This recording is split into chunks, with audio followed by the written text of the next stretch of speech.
Itu juga harta nih, rumah mewah, kebun yang luas, ya, uang yang banyak diinvestasikan, itu akan dimintai pertanggungjawaban oleh Allah Subhanahu wa taala. Dari mana dapat, untuk apa digunakan?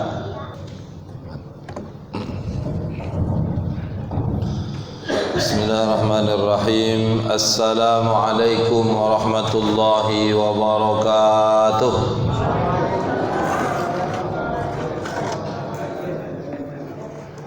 Bismillahi masyaallah la yasuqul khaira illallah. Bismillahi masyaallah la yasrifu su'a illallah. Bismillahi masyaallah ma kana min ni'matin fa min Allah. Bismillahi masyaallah la haula wa la quwwata illa billahil aliyyil azim. Asyhadu an la ilaha illallah wa anna Muhammadar Rasulullah. Allahumma salli ala sayyidina Muhammad wa ala ali sayyidina Muhammad. Assalamu alayka ya Rasulullah. Subhanaka la ilma lana illa ma 'allamtana innaka antal alimul hakim. Rabbi shrah li sadri wa yassir li amri wahlul 'uqdatam min lisani yafqahu qawli. Amma ba'd.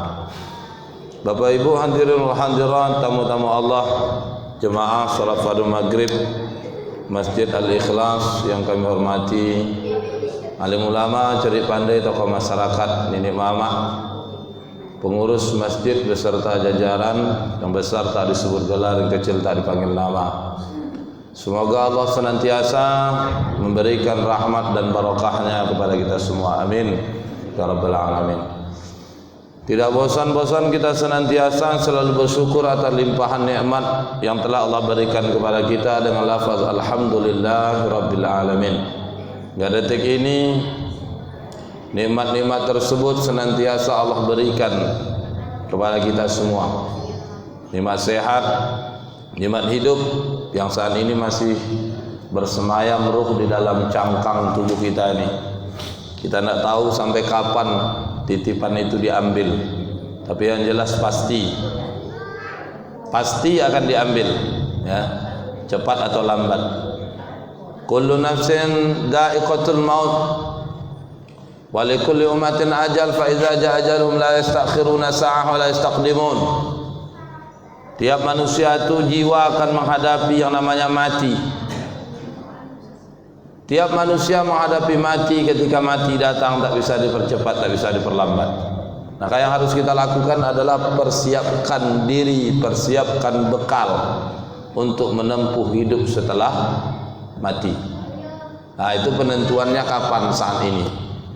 Maka apa yang akan menentukan, yang paling di antara yang akan menentukan itu yakni terkait harta kita, Pak. Kita sudah singgung pertemuan sebelumnya. Kalau harta itu akan menjadi penentu kita ini nanti selamat atau tidak. Hadis yang panjang yang pernah kita bahas, yang diriwayatkan oleh Imam Ibnu Hibban, ketika harta itu kita miliki tidak jelas apakah halal atau haram, maka itu akan dipersoalkan. Karena harta itu dua yang ditanya, min aina iktasabahu wa fima anfaqahu. Kau dapatkan dari mana, kau gunakan untuk apa? Dari mana itu apa? Caranya halal atau haram. Sudah punya, tidak bisa juga semaunya kita. Harus sesuai tuntunan. Karena wa fima anfaqahu, kau belanjakan, kau gunakan untuk apa? Jadi jangan dikira yang ada sama kita ini bisa seenaknya kita, tidak bisa. Kenapa begitu? Karena lillahi ma fis samawati wa ma fil ard. Lahu mulkus samawati wal ard. Milik Allah apa yang ada di langit dan di bumi. Nyawa di dalam tubuh kita ini bukan punya kita. Itu punya Allah. Makanya kalau ada orang mati, kita dapat kabar ada yang meninggal, pasti kita spontan dari mulut kita mengucapkan innalillahi wa inna ilaihi raji'un. Nah, itu menjelaskan kalau kita nyawa ini bukan punya kita, titipan. Apalagi harta. Harta itu juga titipan. Allah nitipkan ke kita. Makanya kalau kita punya, wa fima anfaqahu, kita belanjakan untuk apa, itu akan ditanya. Kita gunakan untuk apa akan ditanya. Itu kalau hartanya belum jelas statusnya halal atau haram. Kalau sudah jelas Bapak Ibu yang berbahagia, ini yang Nabi katakan dalam riwayat yang lain. Kalau harta itu sudah jelas, la yu'jibuka imru'un, jangan kamu takjub dengan seseorang. Man kasaba malan haraman atau man kasaba malan min haramin. Melihat seseorang berusaha mencari harta min haramin atau harta yang haraman, harta yang diperoleh dengan cara yang haram. Nanti yang mana yang haram kita bahas insyaallah. Kenapa harta haram itu? Wa fa in anfaqa au tasaddaqa bihi, karena harta haram itu diinfakkan atau disedekahkan, lam yuqbal minhu. Rasul ungkapkan lam yuqbal, itu ketemu huruf nasab bersama dengan fi'il mudhari. Ini menjelaskan selamanya nih. Bisa jadi lam yuqbal, takkan pernah diterima, begitulah maknanya. Tak pernah sekalipun diterima kalau harta haram itu diinfakkan atau disedekahkan. Wa in amsaka, jika dia harta itu bersamamu, ya, lam yubarik lahu fihi, tidak pernah sekalipun engkau mendapatkan keberkahan. Wa in mata, jika mati, wa tarokahu, ditinggalkan harta yang haram itu, zakana zadahu ilan nar, ini menjadi bekal baginya masuk ke nerakanya Allah Subhanahu wa taala. Coba.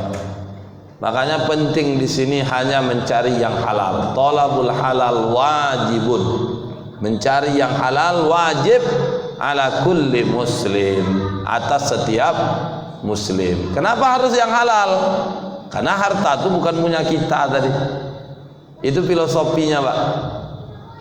Karena bukan punya kita, itu titipan untuk kita. Allah titipkan ke kita. Pemilik hakiki itu adalah Allah. Allah titipkan ke kita, maka mengambil sesuatu harus izin dari pemilik. Sama kita bertamu atau datang ke rumah orang atau melihat barang punya orang, kan tak boleh. Bunga orang misalkan, orang nanam bunga di halamannya, kita pengen bunga itu, tinggal ambil petik aja tanpa izin, kan tak boleh, harus izin. Kenapa? Karena bunga itu bukan kita yang punya. Itu juga harta nih, rumah mewah, kebun yang luas, ya, uang yang banyak diinvestasikan, itu akan dimintai pertanggungjawaban oleh Allah Subhanahu wa taala. Dari mana dapat, untuk apa digunakan. Maka dari itu Bapak Ibu yang dimuliakan oleh Allah Subhanahu wa taala, kalau kita bahas kaji, disinilah pentingnya kita mempelajari fikih muamalah itu. Supaya apa? Supaya kita tahu, ya, aturan-aturannya.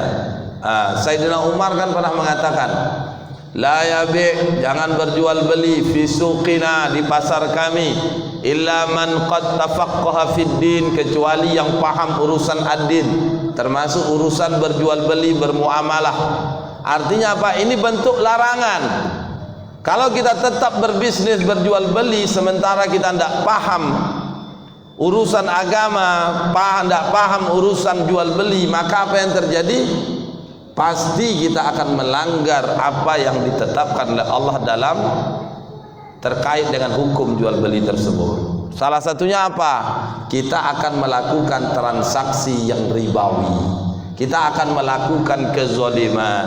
Kita akan melakukan hal-hal yang dimurkai oleh Allah Subhanahu wa taala. Maka kata Sayyidina Umar, pahami dulu muamalah itu baru bermuamalah. Jangan tak paham muamalah kita bermuamalah. Nah, itu yang terjadi hari ini. Hari ini orang berbisnis dulu baru cari tahu. Makanya kalau kajian fikih muamalah ini dikaji di berbagai tempat, misalkan ada yang mendengar, ada yang menerima, ada yang tidak, tergantung. Yang tak menerima pertama karena memang sudah terlanjur dalam. Dalamnya apa? Bisnis sudah berkembang, tapi tak peduli halal haram sebelumnya. datang dengar ikut kajian, sementara kajian itu menyinggung, menyenggol, menabrak bisnis yang sedang dijalani yang menguntungkan selama ini. Nah, apa yang terjadi? Kalau imannya berbicara maka dia akan berhenti. Tapi kalau manfaat yang dia dahulukan maka dia akan menolak kajian itu. Ya, menolak kajian. Kalau ustaz ini tak heran lah. Ustaz ini ibaratkan ya orang jualan, tanda kutip, seperti orang jual kaset, ibarat kan ya, bukan disamakan lah, misal seperti itulah. Kita kan kalau mau beli kaset putar musik, setuju kita beli, kalau enggak sudah. Tapi yang jelas kajian sudah disampaikan. Bapak Ibu juga harus bersikap apa? Dengar dulu, jangan tolak. Karena zambun jahilun tambani, orang tidak tahu itu dosanya dua. Pertama karena tak mencari tahu, yang kedua karena tidak tahu melanggar. Misalkan dia berlaku zalim tidak tahu, karena tidak cari tahu, dosa satu. Karena ketidaktahuannya dia berlaku zalim, tapi dia anggap sesuatu itu boleh. Karena ketidaktahuannya maka dapatlah zambun alimun dambi. Dosa orang tahu satu, dosa orang tak tahu jahilun dambani, dua dosa. Maka dari itu ini penting. Maka dari itu Bapak Ibu yang berbahagia, kalau kita telaah kaji lebih lanjut, setidaknya ada 3 hal yang melatar belakangi kenapa fikih muamalah ini kita bahas. Penting sekali kita kaji. Apa yang pertama? Yang pertama karena konsekuensi dari keimanan. Kita tahu Bapak Ibu, Islam itu memiliki 2 cakupan. Kalau merujuk kepada maknanya ada 2 cakupannya. Al-Islam ad-dinul ladzi anzalahu ala sayyidina Muhammad, agama diturunkan oleh Allah kepada Nabi Muhammad litanzimin, untuk mengatur al-insanu, manusia, bi khaliqi, alaqatul insan bi khaliqihi, mengatur hubungan manusia dengan pencipta, wa bi nafsihi, dengan dirinya, wa bi ghairihi min banil insan, dengan sesama manusia. Maka dari sini kita pahami Islam itu punya 2 cakupan. Pertama ada namanya akidah, yang kedua ada namanya syariat. Akidah itu apa? Kaitan dengan iman, kaitan dengan keyakinan. Secara umum itu di rukun iman. Iman pada Allah, iman pada malaikat, iman pada kitab, iman pada nabi dan rasul, iman kepada hari kiamat, iman kepada takdir khairihi wa syarrihi, yang baik yang buruk minallah, dari Allah. 6 perkara rukun iman dikaji, ditelaah satu-satu. Apa konsekuensi dari iman ini? Menuntut untuk mengamalkan lingkup Islam yang kedua. Apa itu? Syariat, aturan. Apa di antara aturan itu? Aturan itu kalau kita lihat dibahas mengatur 3 hal. Manusia dengan penciptanya diatur urusan ibadah. Ibadah mahdoh, itu masuk 4 dari 5 rukun Islam. Salat, zakat, puasa, haji, itu ibadah. Manusia dengan pencipta, hablum minallah, bagian dari syariat. Kalau benar beriman, akidahnya kuat, dia beriman kepada Allah, rukun iman itu dah khotam, dipahami betul. Apa konsekuensi dari imannya itu? Maka ibadahnya pasti akan terjaga. 4 hal tadi atau yang lainnya. Intinya hablum minallahnya akan bagus.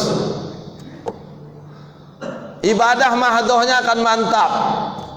Kenapa? Karena imannya yang mendorong. Yang kedua, wa binafsihi, mengatur dengan diri. Apa yang diatur? Mat'umat, malbusat, akhlak. Mat'umat, makan minum, malbusat, wal malbusat, malbusat berpakaian, wal akhlak, akhlak. Akhlak, makan minum, pakaian, itu dengan diri kita. Makanya kita punya pakaian tidak boleh seenaknya, semaunya, diatur. Aturan syariat.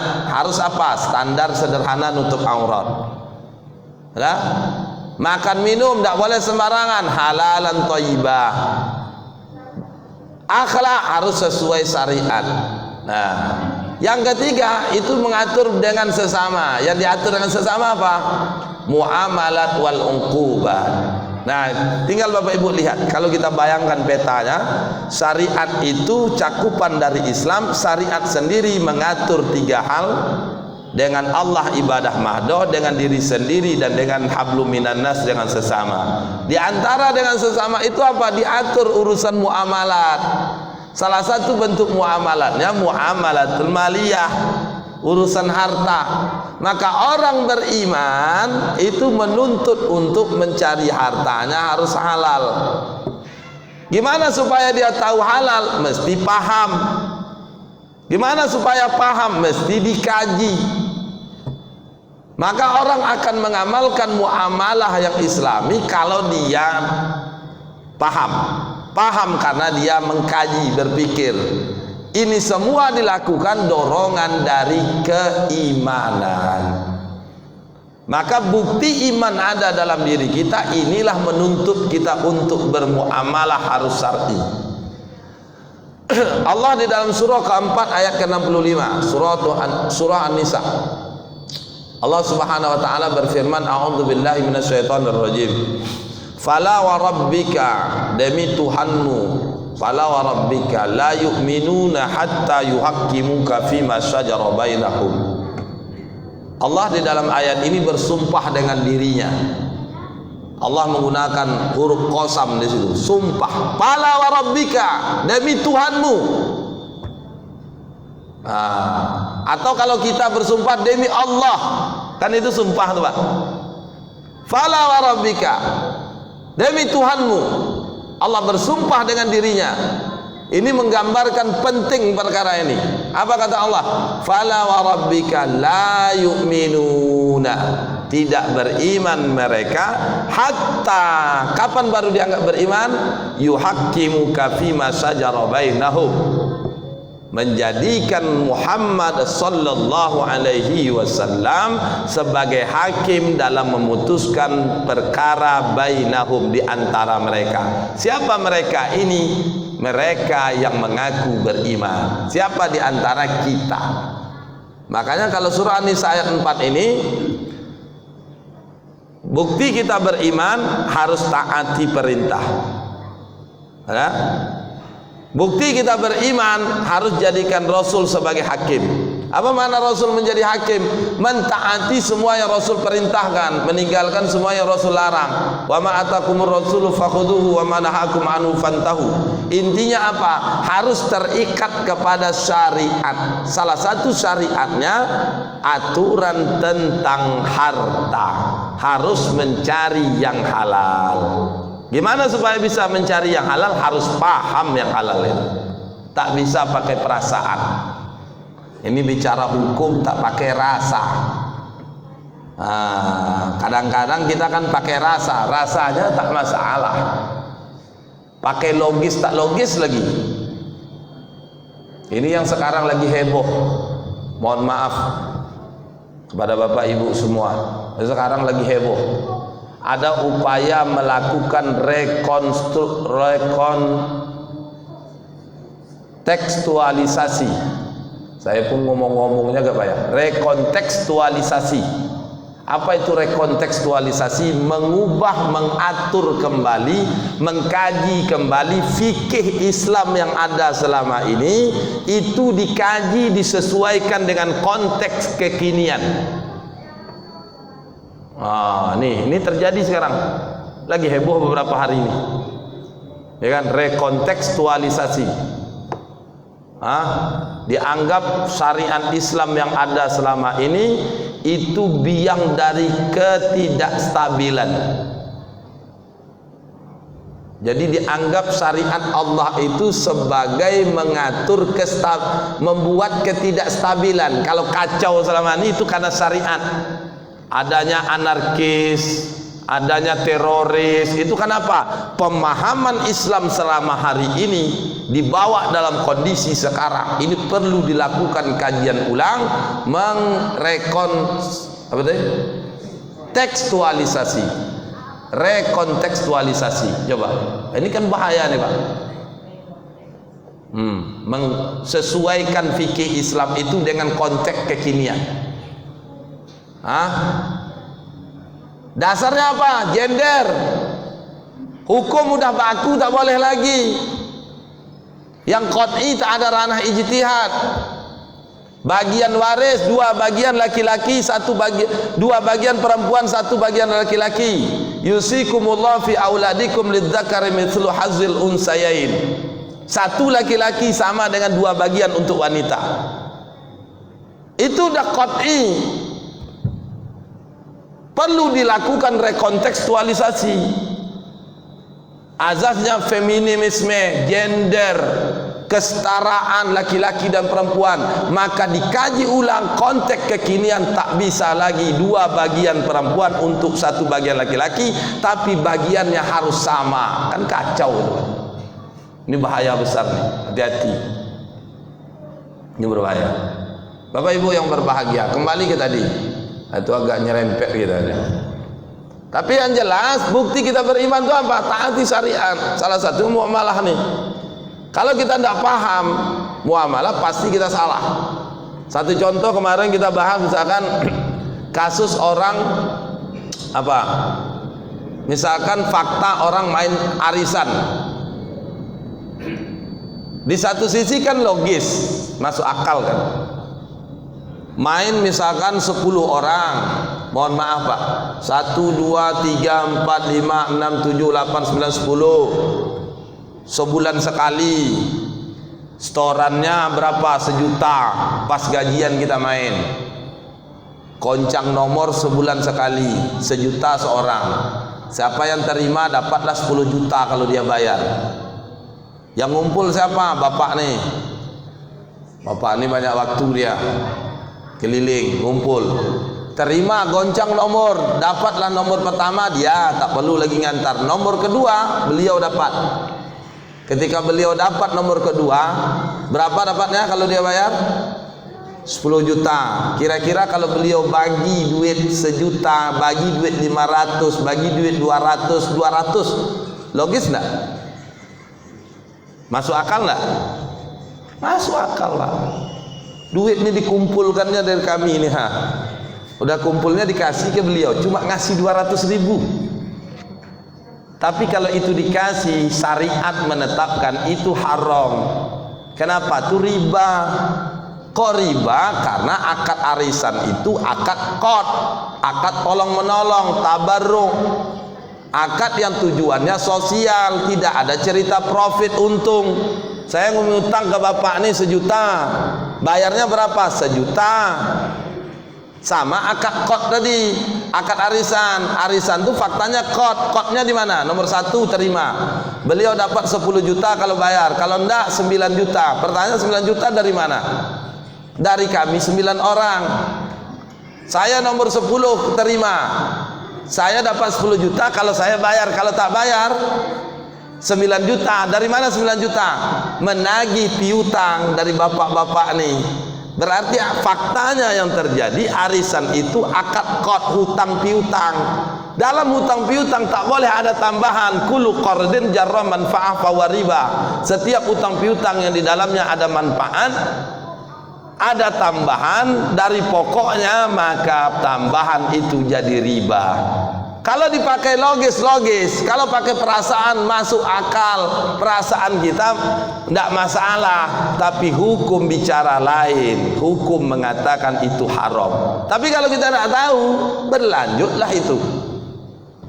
Belum lagi pakai minta nomor, goncang nomor, pengennya nomor 2, tak tahunya pas digoncang dapat nomor terakhir. Kita nomor 2 itu kenapa? Karena bulan depan kita perlu duit. Gimana caranya? Minta ke yang tukang pegang buku, Pak, boleh saya minta nomor 2 atau saya minta nomor 1? Boleh, tapi kamu bayar. Itu riba lagi. Kalau kita tidak kaji, tidak paham. Bahkan di arisan, pertemuan, perkumpulan, tidak afsah, tidak tertarik orang datang kalau tidak ada arisan. Daya tariknya itu. Karena pas ngumpul-ngumpul itu heboh itu yang enaknya. Namanya ngumpul-ngumpul. Tapi boleh tak ada pakai duit buku. Akadnya tolong menolong sama bapak ibu gotong royong ke masjid nih. Bapak ibu jemaah Masjid Al-Ikhlas hari Ahad nanti jam 8 pagi ngumpul ke masjid.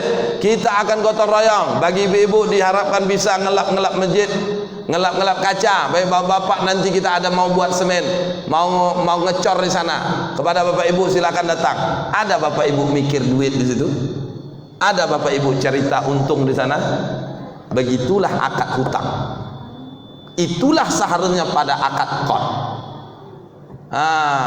Ini tak akan terjadi kalau kita tidak paham. Maka perlu dikaji. Keterikatan terhadap ini bagian dari iman. Iman yang merespon. Coba yang biasa megang buku arisan, kalau imannya yang merespon, maka mulai besok dia tak mau terima. Menyelesaikan arisan yang ada, setelah itu tak mau lagi buka buku, megang buku. Biasanya kayak gitu. Kenapa masalah? Bukti orang beriman itu taati syariat. Apalagi kalau kita pakai ada kaidah kata para ulama. Al aslu fil af'al at-taqayyudu bil hukmi syar'i. Al aslu fil af'al. Hukum asal dari perbuatan manusia at-taqayyudu terikat bil hukmi syar'i dengan hukum syarak. Hukum syarak itu yang mana? Yang 5, ahkamul khamsah. Hukum taklifi, wajib, sunnah, mubah, makruh, haram. Artinya apa? Tidak ada perbuatan manusia yang bebas dari 5 nih. Semua perbuatan kita ada hukumnya. Maka jangan dikatakan perbuatan kita itu bebas hukum. Tidak ada. Semua ada hukumnya. Kita bekerja laki-laki wajib, perempuan bekerja mubah, wajib, sunnah, mubah, makruh, haram. Salat kita 5 waktu wajib. Ada orang minta-minta kita kasih, sunnah. Perut lapar kita makan, mubah. Hari Minggu tak ada agenda, tak ada acara, diajak teman pergi mancing, pergi, mubah.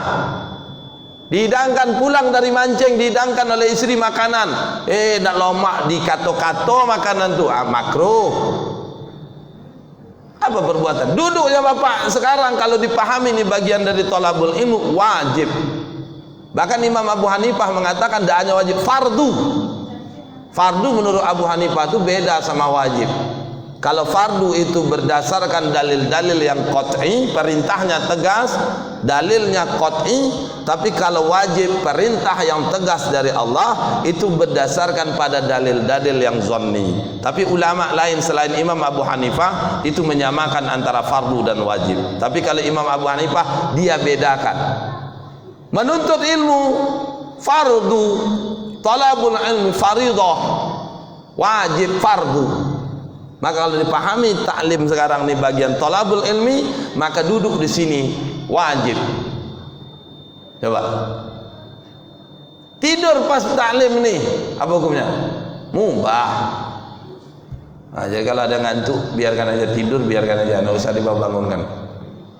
Ya, itu udah mubah. Makanya perbuatan kita ini banyak mubah, diisilah mubah itu dengan pahala. Apa pahalanya? Sesuaikan perbuatan yang mubah dengan syariat. Ada tuntunan syariat. Makan baca bismillah, pakai tangan kanan. Supaya apa? Selama makan, walaupun makan mubah, maka makan berpahala. Kenapa? Diisi dengan yang terikat syariat. Itu at-taqayyudu bil hukmi syar'i. Tak ada perbuatan kita ini bebas hukum, Pak. Istri taat ke suami wajib. Ya. Suami menafkahi istri anak wajib. Coba. Nggak ada. Apa? Coba tunjukkan perbuatan. Apa perbuatannya? Nggak ada perbuatan kita bebas hukum, melainkan at-taqayyudu bil hukmi syar'i, terikat hukum syara'. Nah, mengamalkan syariat, bermuamalah sesuai syariat, muamalah yang islami ini itu bagian dari syariat yang hukumnya apa? Wajib. Maka di sini harus paham kita. Inilah penting kita kaji. Yang kedua, muamalah itu, syariat itu kenapa kita kaji? Ini solusi. Solusi apa? Semua masalah. Kita tahu Bapak Ibu yang berbahagia, Al-Quran, syariat Allah turunkan yang bersumber dari Al-Quran dan As-Sunnah, hadis itu sebagai sumber dari syariat, yang syariat itu kalau diamalkan itu akan memberikan solusi. Allah turunkan sebagai solusi. Solusi apa? Solusi atas setiap masalah. Nanti baca surah ke-16 ayat ke-89. Apa kata Allah? A'udzubillahi minasyaitonirrajim. Wa nazzalna 'alaikal kitaba tibyanan likulli syai'in. Kami turunkan Alkitab tibyanan sebagai solusi likulli syai'in, untuk setiap masalah. Maka apapun masalahnya, kalau syariat Islam dipakai, itu menyelesaikan masalah, bukan buat jadi biang kerok masalah. Makanya aneh kalau orang hari ini, saya muslim tapi saya tak mengamalkan syariat. Itu muslim apa enggak? Itu sama orang muslim mengaku tapi tidak sholat. Saya mau muslim, saya Islam tapi saya tak mau sholat. Kayak mana? Saya muslim tapi saya tidak taat syariat, saya tak mau syariat, ngamalkan syariat, tak yakin syariat diamalkan. Itu kan aneh. Orang muslim berarti beriman. Kalau dia beriman, apa konsekuensinya? Taati syariat. Syariat itu untuk apa? Solusi, jalan keluar, bukan menambah masalah. Sekarang justru muncul masalah karena tak pakai syariat. Contoh dalam muamalah, karena tidak pakai syariat Islam, itulah muncul masalah. Hutang tadi kan tak boleh pakai bunga, Pak. Kalau pakai bunga apa? Riba. Ada tambahan dari pokok riba. Inilah yang terjadi di negara kita nih. Hutangnya lebih 50% APBN kita bayar hutang luar negeri tiap tahun. Hutangnya apa? Dari bunga yang dibayar, bukan pokok. Tiap tahun hutang kita nambah terus, grafiknya naik. Kok nambah terus, tak pernah berkurang? Hutangnya dengan riba. Riba tak sesuai syariat, tapi dipakai. Akhirnya apa? Tenggelam di negeri. Kacau seperti sekarang. Saya contoh ke Bapak Ibu. Bapak Ibu mau berusaha, modal mungkin bukan yang utama, tapi kita perlu modal. Kalau hari ini perlu modal kemana? Hah? Solusi enggak tuh? Bukan solusi, malah Bapak Ibu jadi masalah. Kalau ke konvensional pasti bunganya, bunga ini udah jelas riba. Yakinlah Bapak Ibu, kemaksiatan itu akan mengantarkan pada kemudaratan. Makanya Allah katakan atiullah wa atiur rasul la'allakum turhamun. Taati Allah, taati Rasul, pasti kamu mendapatkan rahmat. Pasti datang maslahat, pasti datang kebaikan, pasti ada manfaat. Tapi taati dulu Allah, taati dulu Rasul, baru maslahat, baru manfaat. Bukan manfaat dulu baru mencari mengamalkan syariat. Terbalik. Berusaha butuh modal, pinjam ke bank dengan akad, dengan ribanya, dengan bunganya. Itu bukan solusi, tapi menjadi masalah. Tak percaya, tengoklah. Hutangnya semakin besar, terlihat asetnya semakin banyak, tapi kalau dihitung-hitung akhirnya itu kalau tidak cepat berhenti, bisa rumah tempat tinggalnya itu habis. Bapak Ibu yang ngalami pernah berhutang, coba. Ketika dulu bisnis apa adanya, modal, punya ruko satu, ini dibisniskan dengan modal apa adanya, jalani, berjalan, kondisi apapun ekonomi ini jalan terus. Tapi ketika berhutang, mulai ngutang, ngelirik utang dengan riba, dengan bunganya, apa yang terjadi? Dibujuk-bujuk, kan Bapak bisa modal ini buka ruko sana lagi, ngontrak lagi, beli lagi, tapi ngutang semua nih. Datang pandemi sekarang,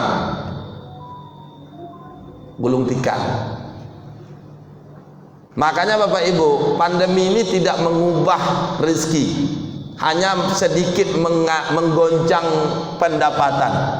Selama Bapak Ibu berbisnis, kalau berbisnis selama ini tidak pakai riba, dipastikan tidak stres saat pandemi ini. Tapi kalau dengan ngutang riba, bukan solusi tapi masalah. Ketika pandemi ini stres bukan masalah makan, stres bukan masalah operasional karyawan, stres bayar gaji, bayar cicilan hutang. Sementara pendapatan berkurang. Hutang itu pasti, yang dibayar belum pasti. Itu sama bayar kepastian, membayar sesuatu kepastian dengan ketidakpastian. Hutang tiap bulan cicilan 10 juta pasti, Yang mau kita bayar itu menunggu barang yang kita jual laku, belum pasti. Datang pandemi, orang kurang belanja, ada pendapatan berkurang, cukup untuk makan kita, gaji karyawan, tak bisa bayar cicilan. Ini buat masalah. Makanya berapa banyak nih pedagang-pedagang tutup. Yang tutup itu rata-rata yang ngutang dengan bunga. Tapi kalau kembali datang ke Islam, dipakai solusi tibyana likulli syai'in. Orang bermodal nggak mengutang, tapi apa? Salah satu solusinya dengan syirkah, kerjasama. Bapak ini punya modal, duitnya banyak, cuma dia tak tahu mengelola. Nah, gimana caranya? Ada orang pula yang punya ide, konsep, tapi tak punya duit. Ketemu nih orang berdua, terjadi kesepakatan, ada syirkah namanya. Nah, kesepakatan ini untung dibagi sama, dibagi sesuai kesepakatan, mau rugi ditanggung sesuai modal. Solusi enggak? Tiap bulan tak ada kewajiban bayar cicilan. Hah? Buka usaha pecel lele, modal berapa? 100 juta dikasih oleh Pak Haji. Nih duit 100 juta. Kita hitung tutup buku berapa lama? 3 bulan sekali.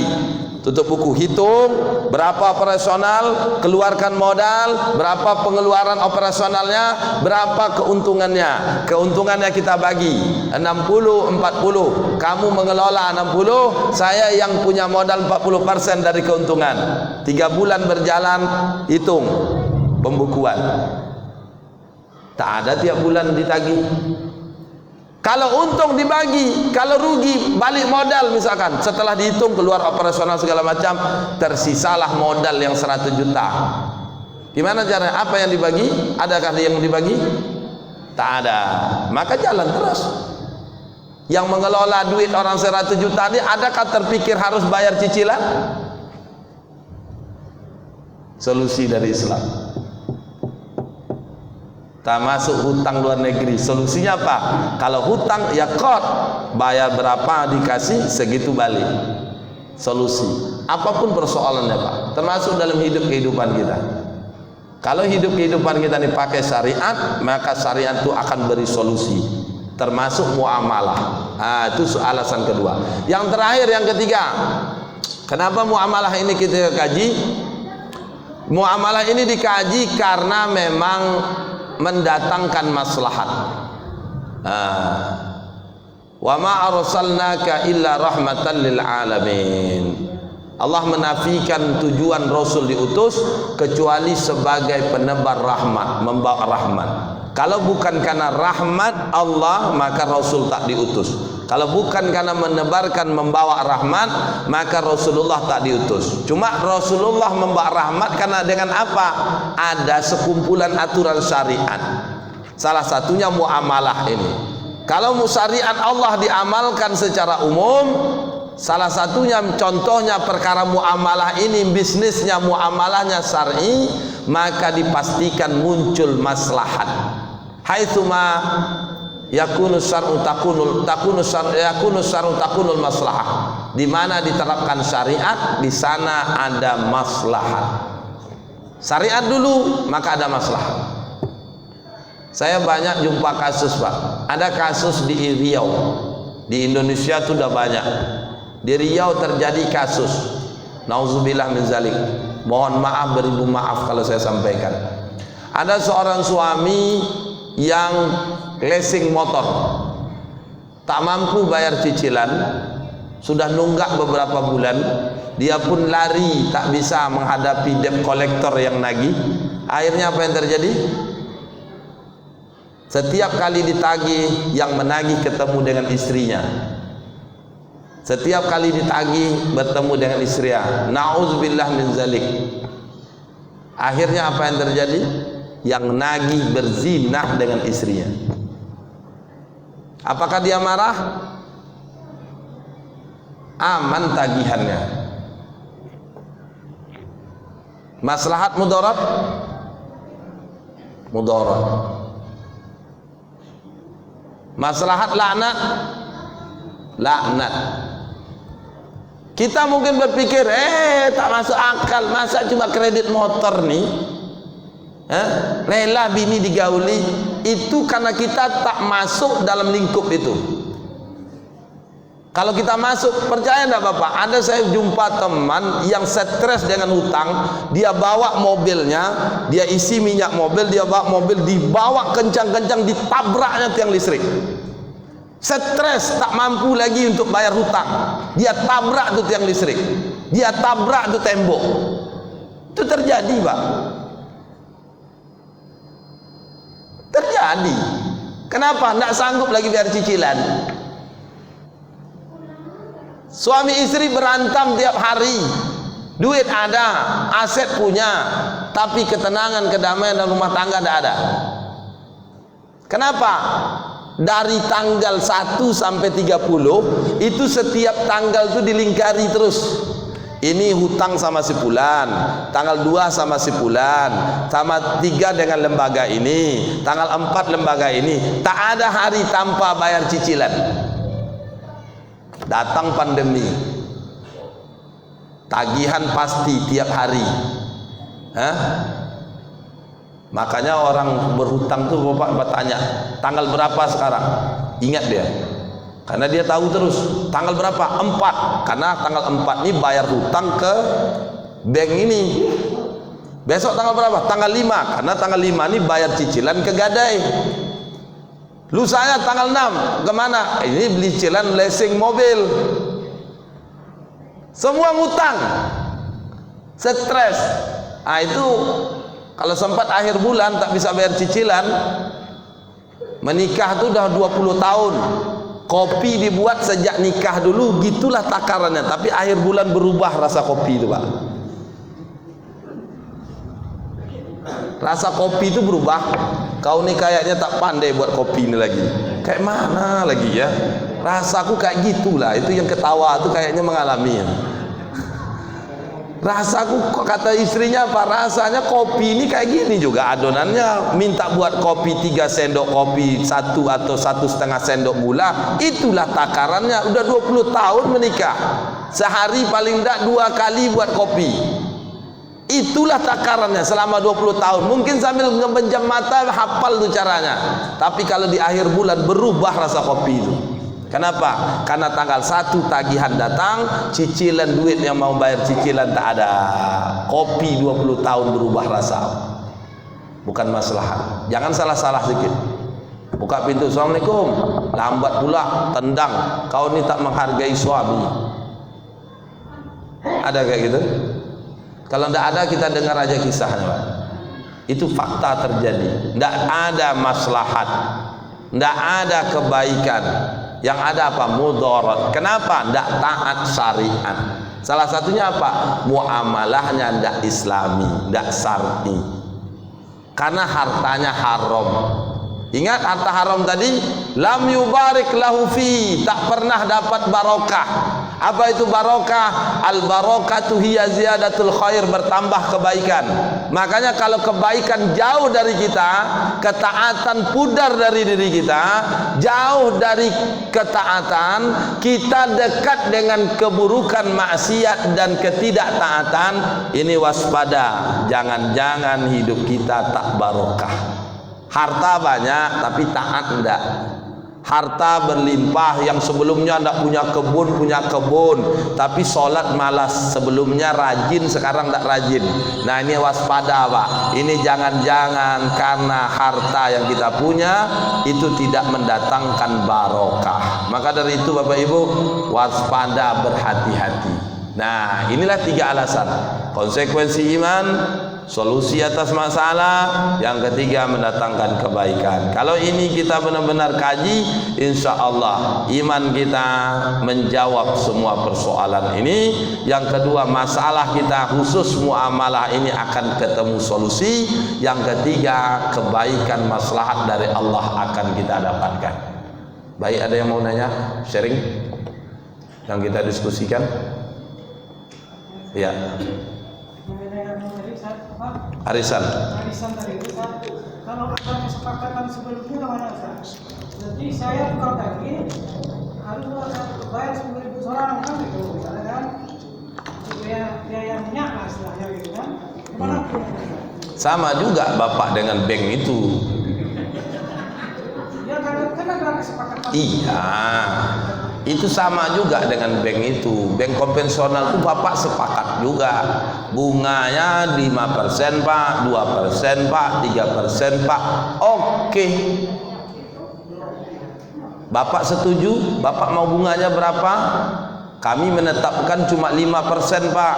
Oh, tak bisa 10, tak bisa 8, tak bisa 7. Tergantung PT bapak di situ. Kalau bapak punya uang di situ sampai 10 miliar, bapak bisa nego dari bunga yang ditetapkan. Mereka tetapkan 7%, bapak bisa minta 10. Saya kalau 7 tak mau, saya ambil, saya titip tempat lain. Oh, bapak maunya berapa? Saya maunya 10%. Kalian kan tetap 7%. Oke, kita sepakat. Bolehkah itu? Tengok yang disepakati apa. Kalau yang disepakati yang diharamkan, tetap tak boleh. Sama dengan tadi. Beda kasusnya hutang itu karena kebiasaan, bukan biasa berhutang, biasa berbagi, Pak. Bapak udah biasa berbagi, kawan baik, punya hubungan emosional, sudah punya kedekatan, biasa berbagi, biasa tolong menolong. Suatu hari teman bapak yang biasa ini tadi berhutang dengan bapak. Pas dia mau membayar, kebetulan ada misalkan dia bawa oleh-oleh, dapat kiriman atau apalah, atau istrinya lagi buat makanan, buat bubur. Pas mau bayar, dibungkusnya bubur semangkuk, seplastik, bawa ke rumah bapak. Maka bubur itu tak jadi riba. Kenapa? Karena kalau tak berhutang nih juga biasa berbagi. Tapi kalau berhutang tuh baru, setelah berhutang baru dia berbagi, ini tak diragukan, namanya riba. Disepakati dia, Pak, itu namanya riba. Makanya Nabi mengatakan, ya, tahabu tahadu, saling memberi hadiahlah kalian, maka kalian saling tahabu, saling mencintai. Makanya itu saling, jangan awak terus terima hadiah atau awak terus yang ngasih hadiah. Awak terus ngasih hadiah, awak tak pernah ngasih. Sama kayak gitu, selalu minta traktir. Kita harus saling membantu mengasih hadiah. Maka kita saling mencintai. Kita terus ditraktir. Pas orang nyuruh traktir kita suruh orang mentraktir, kita tak mau. Nah, itu cadik buruk namanya, Pak. Atau cepodak bedongking kalau istilahnya. Apa tuh? Punya orang mendak, punya awak tak tergembing. Nah, nih. Punya kita tak boleh, punya orang mau. Nah, maka saling tahadu tahadu. Ya, tahadu tahabu, maka saling memberi hadiah, maka saling mencintai. Tapi kalau yang tadi, Pak, arisan itu walaupun sepakat tetap tak boleh. Maka singkatnya, untuk arisan boleh main arisan, tapi tak boleh pakai duit buku.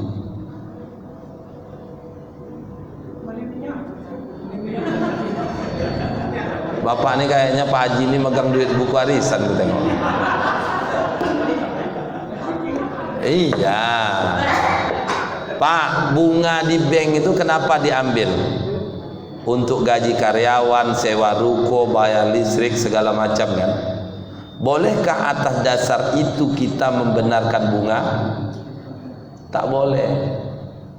Kalau mau contoh ekstrimnya, ini jangan diedit nanti. Contoh ekstrimnya, PSK itu, Pak, kalau dipikir-pikir, orang yang datang sama dia itu laki-laki hidung belang mendatangi dia, itu menolong loh, Pak. Saling menolong dia. Laki-laki yang datang ditolong, dia pun ditolong, dapat duit. Coba bayangkan, Pak. Karena pekerjaannya itu. Cuma pertanyaannya, karena itu tadi apa membolehkan? Padahal perbuatannya sudah jelas haram, tegas. Apa itu? Zina. Termasuk yang tadi, tegas riba, tegas hutang tak boleh ada tambahan.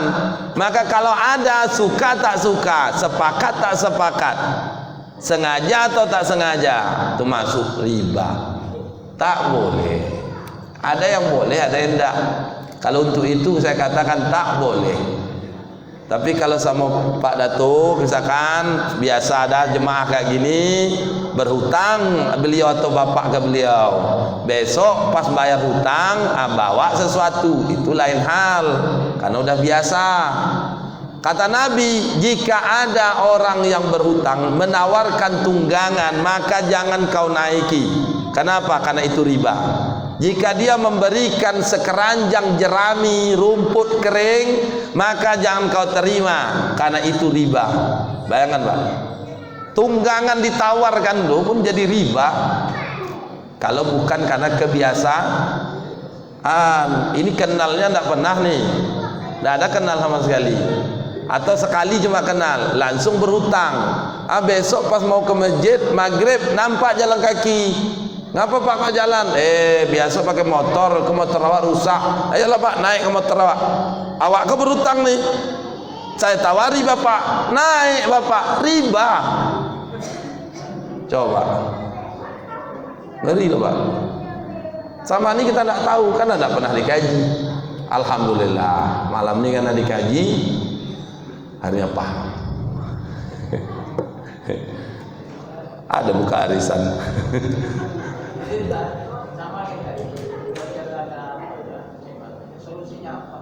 Solusi apanya Pak? Solusinya main aja, tapi tak pakai duit arisan, duit buku. Iya. Apa solusi? Tak usah main. Tetap main.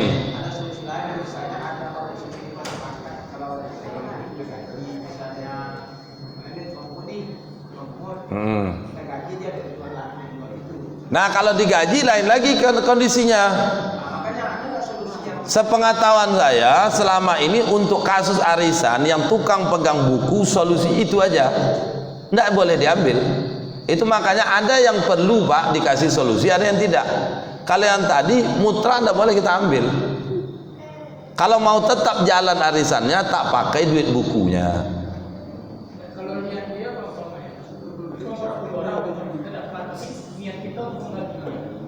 Nah inilah nanti kita bahas di akad. Akad itu tidak mengukur niat. Yang dinilai dari akad itu, transaksi itu, muamalah itu dari sisi akadnya. Kalau akadnya syar'i, syar'i, tak niat. Beda ibadah Pak. Salat maghrib tadi niatnya salat isya. Al umuru bimaqasidiha, perbuatan tergantung niat. Maka maghrib tadi tidak sah karena niat beda. Tapi kalau muamalah akadnya itu tadi, kalau akadnya hutang ketentuannya begini. Kalau bukan karena kebiasaan, tambahan jadi riba. Arisan itu faktanya akad hutang, bukan karena kebiasaan berbagi, karena memang motifnya bisnis itu. Tolong menolong, akadnya riba, akadnya utang piutang. Maka duit buku dalam arisan itu jelas riba. Maka solusinya kalau mau main tak pakai duit buku. Kalau tak mau pakai duit buku, siapa mau megang? Ya siapa mau. Sama kayak di masjid nih, ini yang digaduhkan oleh orang. Kenapa Pak Ustadz, masjid ini banyak kosong, jemaah ramai, orang jemaah penduduk warga ramai, tapi masjid ini tak bisa penuh. Satu solusinya, umumkan aja. Siapa yang sholat 5 waktu di Masjid Al-Ikhlas, sehari semalam 5 waktu, dapat stempel dari imam, tanda tangan imam, maka setiap waktu dikasih 10.000, melimpah sampai keluar. Kenapa? Karena memang orientasi orang semua hari ini materi. Nah, makanya yang tadi Islam mendudukkan, ada yang boleh cari materi, ada yang tidak boleh. Akad hutang itu tujuannya tolong menolong, tidak ada cerita untung rugi di dalamnya. Termasuk kalau dihukumi arisan tak ada untung rugi di dalamnya. Tak apa-apa Bapak Ibu main arisan, cuma masalahnya itu aja, jangan pakai duit buku. Baik Bapak Ibu, terima kasih. Mohon maaf hilap kata penyampaian. Kalau dibahas panjang tidak selesai juga, makanya bertema kita. InsyaAllah pertemuan selanjutnya kita bahas tentang harta. Nanti setelah harta masuk materi tentang akad. Di sana yang paling unik, banyak nanti. Ya. maka siap-siapkan aja. Apa yang disiapkan? Ya, mental untuk menerima. Datang dengan wadah yang kosong sehingga bisa diisi. Ya. Baik, saya kira demikian. Wallahu a'lam bishawab. Terima kasih atas segala perhatian. Mohon maaf atas segala kurangan. Pada Allah semohon ampun. Pada Bapak Ibu saya mohon maaf. Mari kita tutup majlis kita dengan membaca Ummul Al-Quran dan tasbih kafaratul majlis. Na'udzubillahi minasyaitonirrajim. Bismillahirrahmanirrahim. Alhamdulillahi rabbil alamin arrahmanir rahim maliki yaumiddin iyyaka na'budu wa iyyaka nasta'in ihdinas siratal mustaqim siratal ladzina an'amta 'alaihim ghairil maghdubi 'alaihim waladdallin amin. Bismillahirrahmanirrahim. Subhanakallahumma bihamdika nasyhadu an la ilaha illa anta nastaghfiruka wa natubu ilaik. Walhamdulillahi rabbil alamin. Wabillahi hidayah taufik. Wassalamualaikum warahmatullahi wabarakatuh.